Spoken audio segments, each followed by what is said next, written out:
Hey guys, and welcome to Dainty Bite. You have absolutely no excuse not to make this cheesy, flaky, buttery, savory biscuit ready in 10 to 15 minutes. The whole house will smell amazing, and I'm gonna show you how to make it in less than 2 minutes. You're gonna mix the dry ingredients, the flour, salt, black pepper, baking powder, baking soda, and I'm using smoked sharp cheddar cheese. You can use regular sharp cheddar cheese. And I add the chives. Fresh chives are best. Mix the whole ingredients together. Then you're gonna grate some very cold butter on top of everything.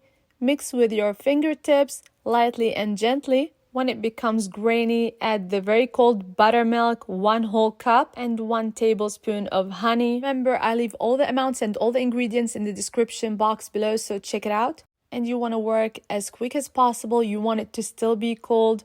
The dough is soft and beautiful. I'm gonna fold it into itself 5 to 6 times.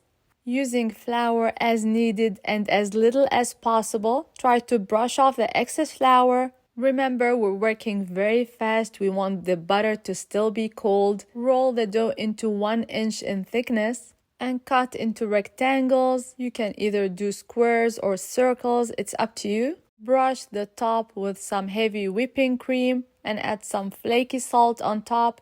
You're gonna bake at 450 degrees Fahrenheit, a very hot oven, 10 to 15 minutes, and you're gonna have the most amazing biscuits, crispy on the outside with nice, soft, cheesy, flaky layers on the inside. So buttery, savory, and good. You are gonna love it as is with a little bit of butter. Go ahead and make it this weekend. You have no excuse. And let me know what you think in the comments box below. And until next time, bon appétit!